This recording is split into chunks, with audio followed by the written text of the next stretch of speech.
Hello Kapuso PR! Caprice Cayetano here, ang demure daughter ng Quezon City. Before anything else, gusto ko pong magpasalamat sa lahat po ng suporta ninyo mula simula po hanggang dulo. Bilang pasasalamat ay sasagutin ko po ang mga katanungan ninyo para sa akin. First question. One thing that you have learned inside the PBB house. Ang pinaka natutunan ko po talaga mas i-appreciate yung mukhang mga maliliit na bagay sa labas ng bahay ni Kuya. Pagdating ko po doon sa loob ng bahay ni Kuya, mas na-appreciate ko po talaga yung mukhang maliliit na bagay. Yung mga food, yung pag-alam ko sa date, tapos yung family ko, tsaka yung friendship na nabuo. Sobrang na-appreciate ko po talaga yun.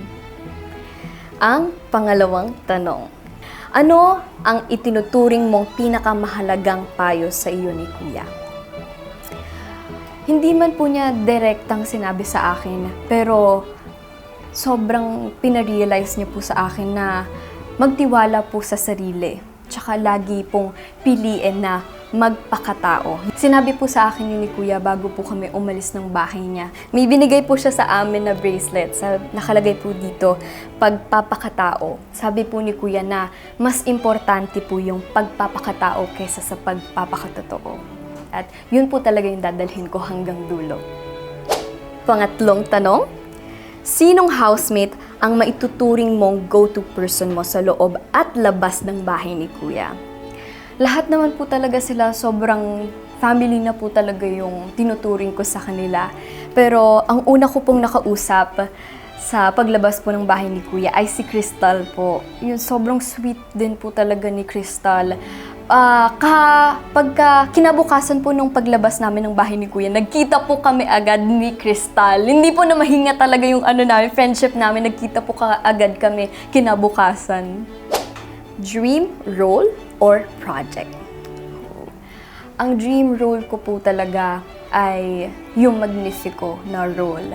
Boy po yung role doon, pero gusto ko po talaga magampanan yung role na yun. At yung, nung bata po ako, tapos pinanood ko yung Miracle in Cell number 7. Niiyak po talaga ako. Tapos sabi ko po talaga kay Mami na dream role ko po talaga yun. Kaya sana magawa ko pa rin po yun kahit hindi man po ako kasing liit na nung dun sa character na yun. Favorite Kapuso show na nagawa mo and why?